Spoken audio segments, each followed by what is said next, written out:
Hello. So it's been a while since I have been on here. So I am a little bit nervous. I wanted to start off by saying that. But I wanted to talk about um, doing my first art market. Um, I wanted to talk about it for two reasons.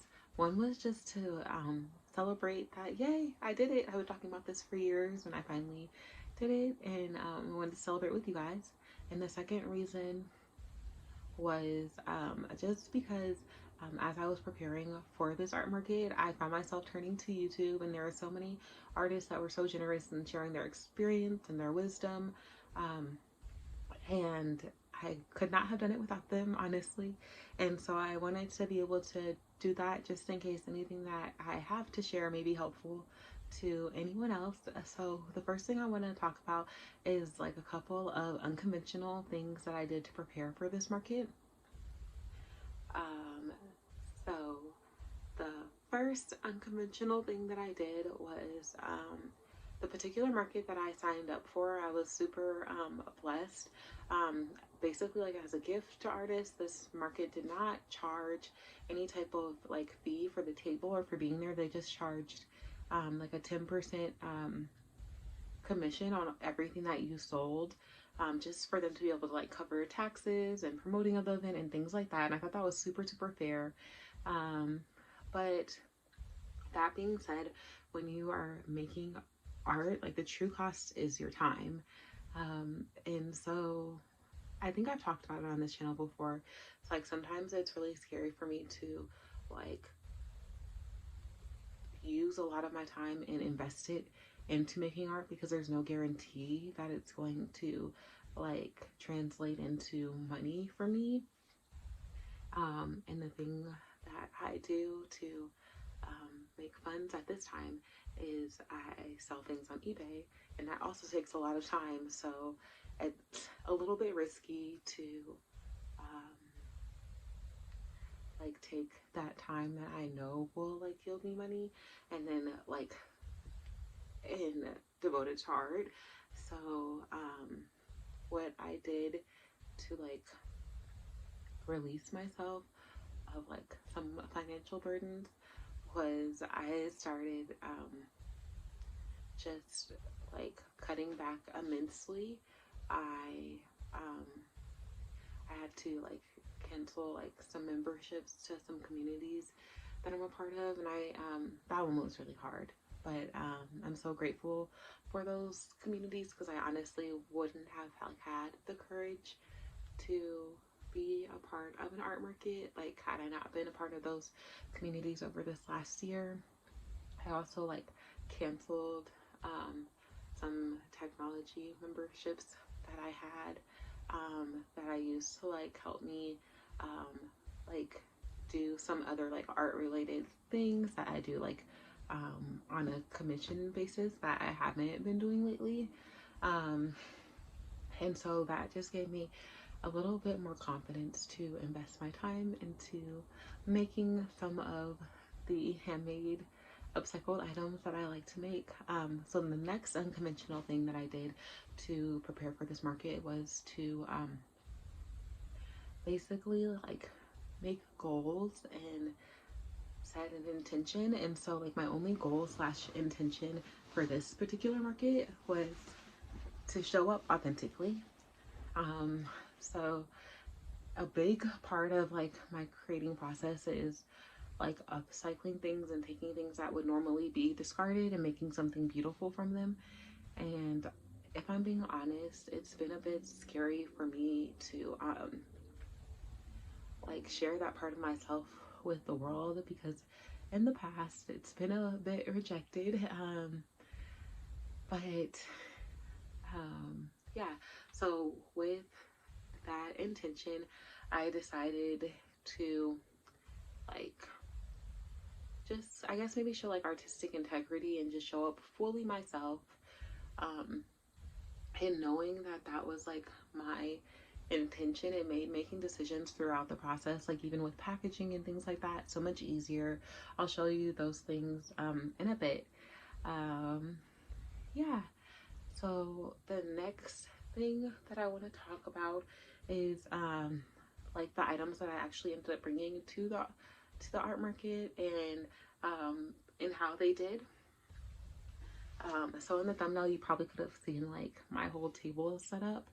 Um, so I'm probably not going to re-show that right now, but I'm just going to go through things like one at a time.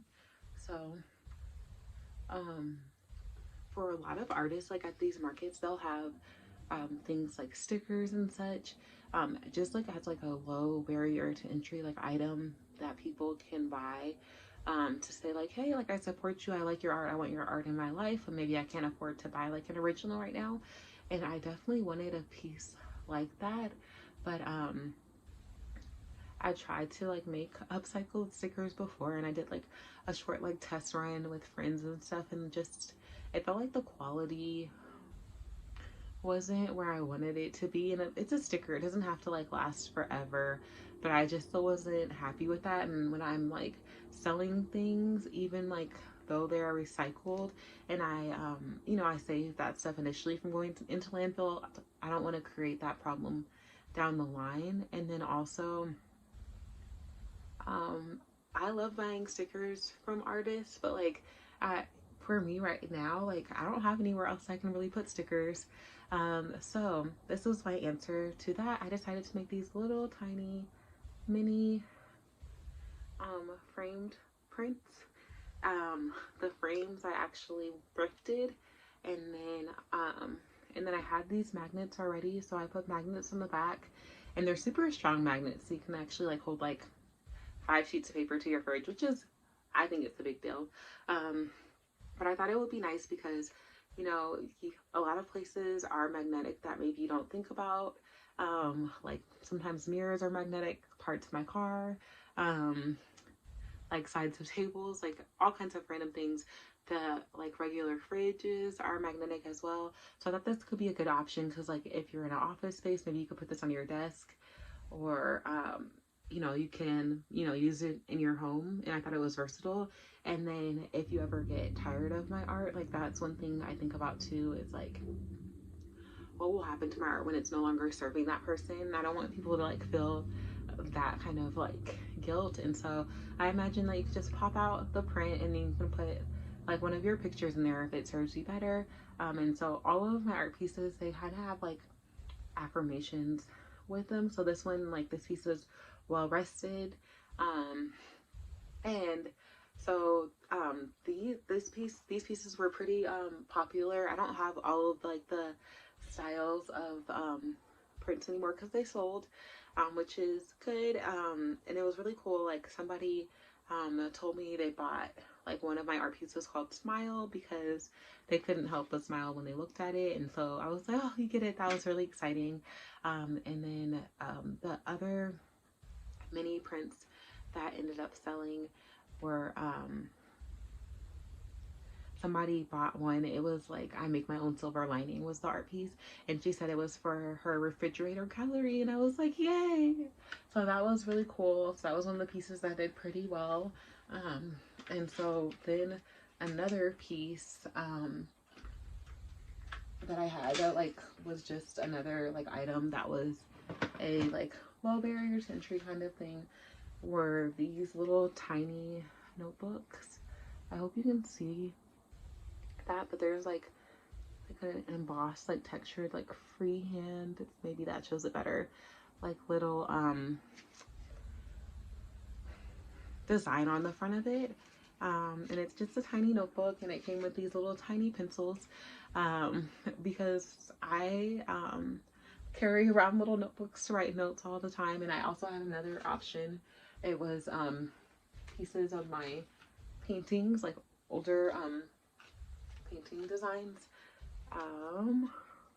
that for little notebooks. And those items were just like $2, and a lot of kids ended up buying those, or moms ended up buying them for their kids, and they liked them a lot.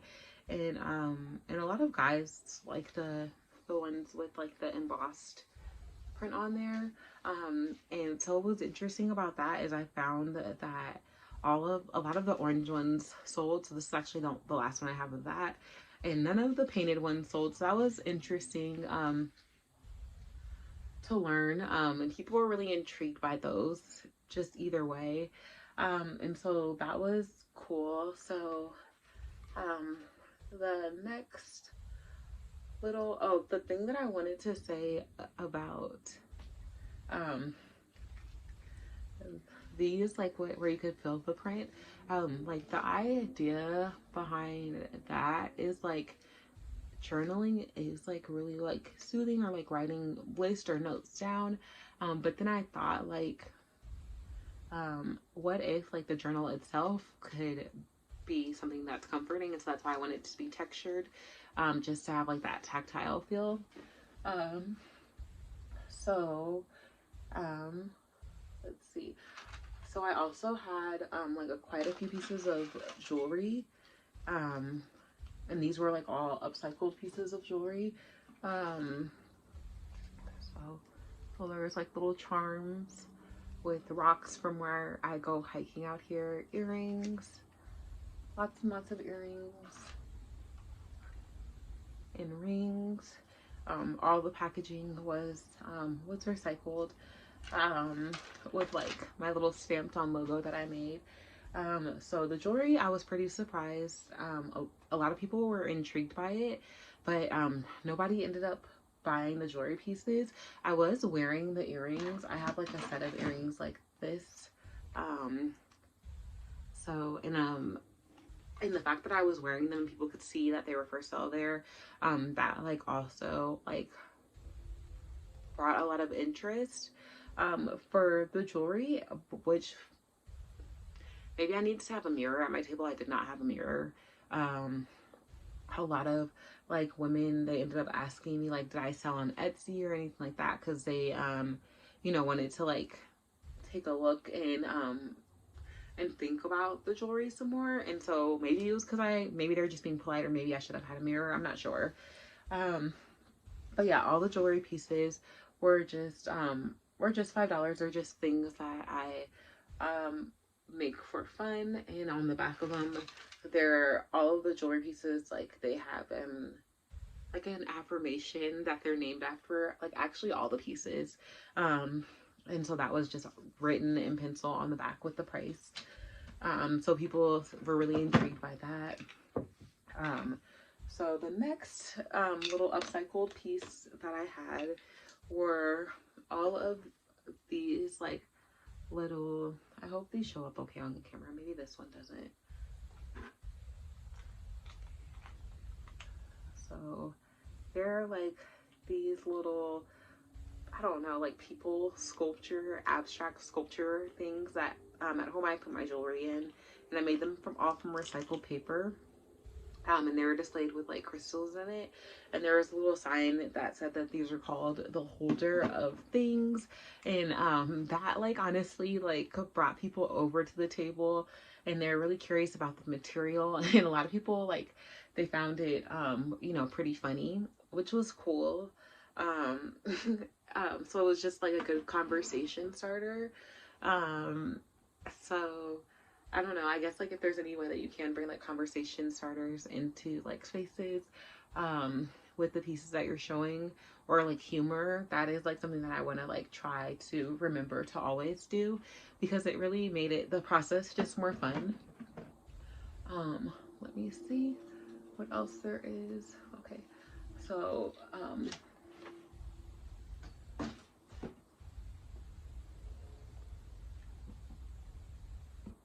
I have like a little shelf here where I keep the stuff like when it's not being sold. Okay, so I had hair ties that were like made from just like ribbon that was no longer going to be used, and like scraps of yarn from like other projects. Yeah, so lots of hair ties, and also scrunchies. So I thought, and there was lots of colors of these. A few of the hair ties sold, and maybe just because like those look more modern, but none of the scrunchies sold. I like scrunchies, but maybe because like my association with them is really different. I never was like a scrunchy kind of a girl, but then this one time I went to a gallery and there was the coolest girl there. She had like curly bangs and a huge scrunchie, and that's like what inspired me making these, is like that particular gallerist that had that hairstyle, and she was just super cool. Um, but anyways, no worries about that piece not selling it. It's just interesting to see what sells and like what doesn't. So going back to like attention grabbing things, there were like lots of like different like little purses that I was selling. That these are all made from crocheted plastic bags, and they actually have like a closure. It snaps. And so I was surprised, like lots of people wanted to come up to the table and touch these. They were so curious about them. And like I thought this was like just like a wild card. Nobody would buy any of these little purses, and somebody actually bought it, and that was super cool. It was one that was like more of like a square shape. And it was like a clutch style and opened up like that. But a guy bought it for his mom because she's also an upcycler and she's always trying to find ways to like reuse plastic. And so he thought it would be super inspiring for her. So that was really, really cool. I loved like hearing the stories of like why people were buying the things. Um, okay. So, and there was like lots of different styles of those types of things, like bigger bags and such. I think this had actually like showed the pattern for on the YouTube channel. And I think I ended up calling it the So Scrappy Beanie. So I had like a couple of different colorways of these. And then my partner actually ended up buying one of these, like so supportive. He totally could have just asked for it at home, but I really appreciated that. Another one of my friends came out too and like bought some stuff, and that's like something that has surprised me along this creative journey, is like that for real, like my first supporters like have been my friends and family. And like I thought that like low-key maybe they were like supporting me out of pity, but it's been so interesting to see like my partner actually like wears this hat like all the time now that he bought his. Is like a dark green and like a lime green varied stripes, and that is like, oh, it feels so good to see like the things that I make like actually out in the world. Okay, so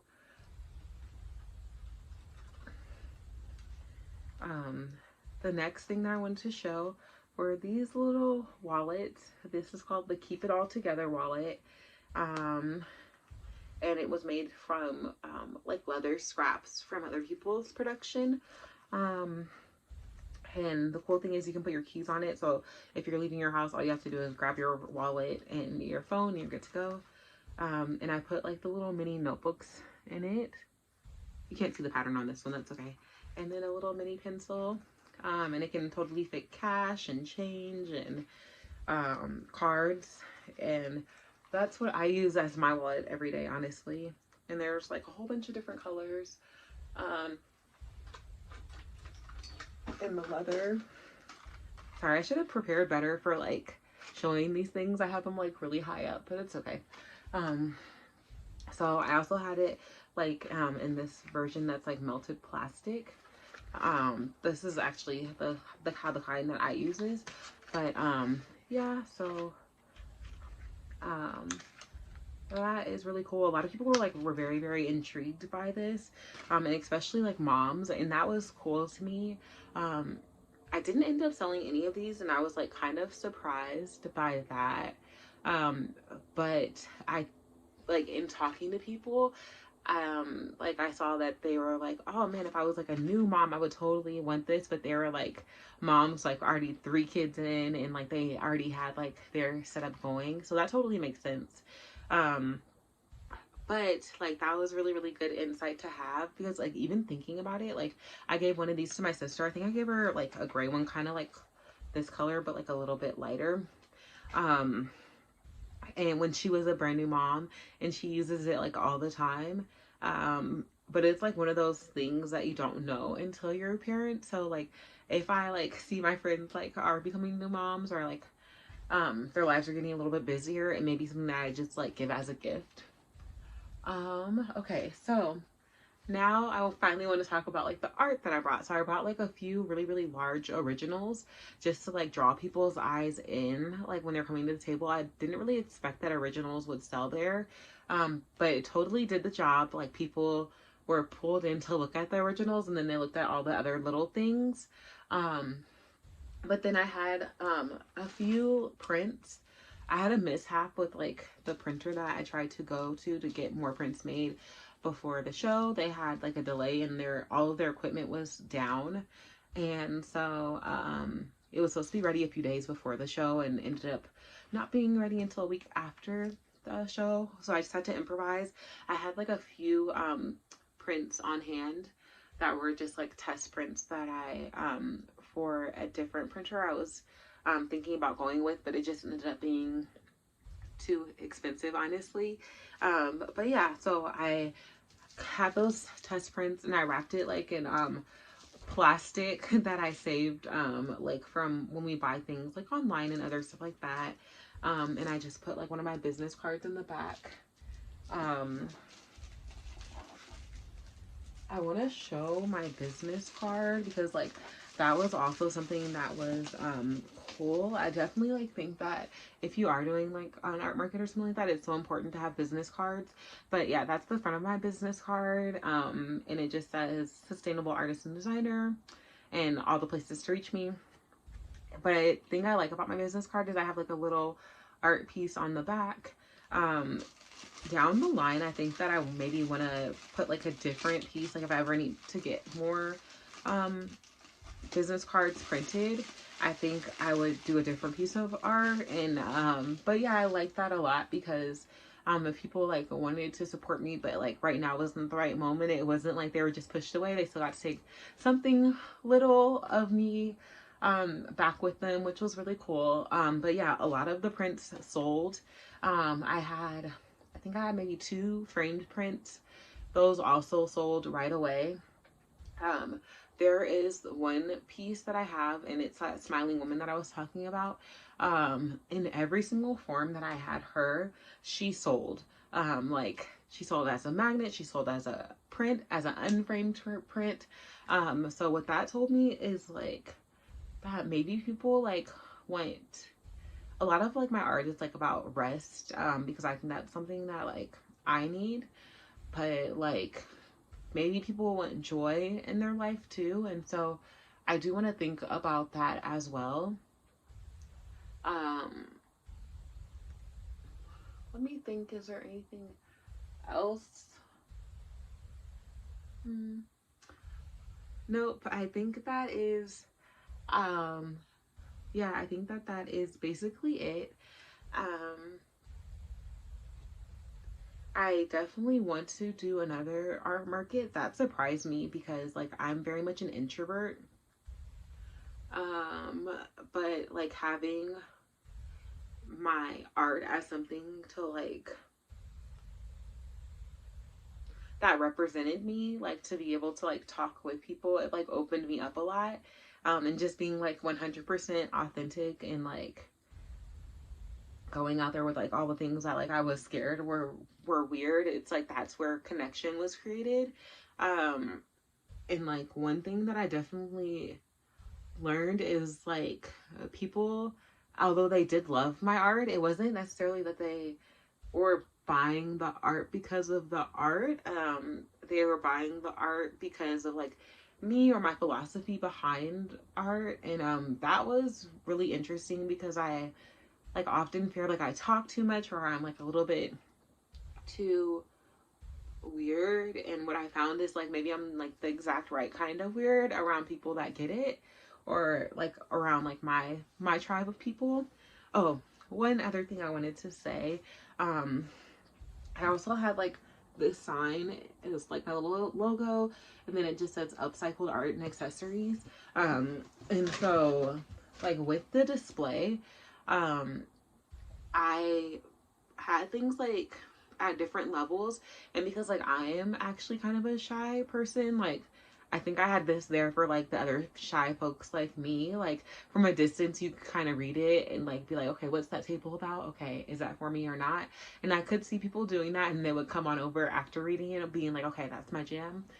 And then I also like had different things like that would attract different people. The like I can't take credit for like the bags attracting different people with the texture, but like so many people that were attracted to texture came over to like feel this or to fill the bag and figure out like what things were made of. And just like welcoming people to touch these art pieces was like broke down those barriers as well. And then having small things and big things, so that there was something for everyone and something in every price point, was something that I think was really helpful, and I like hope I can like remember to continue to do that. Something else that I was surprised about was like that people wanted to connect with me like after the show. Like for a little bit, like I thought about having like somewhere where people could sign up to be like on my email list, but I don't know, I got nervous, and like so I just kind of like let that idea like fall by the wayside. But like next time I definitely want to do that, because I found people like asking could they take my card to connect with me, to talk to me later about like how am I like making art continuously and things like that. And so I just have to like learn how not to be fearful when sharing my creativity with the world, because you know, like the world is, I find the world is a kind place full of kind people when I put myself out there like that. And so yeah, it was just really affirming.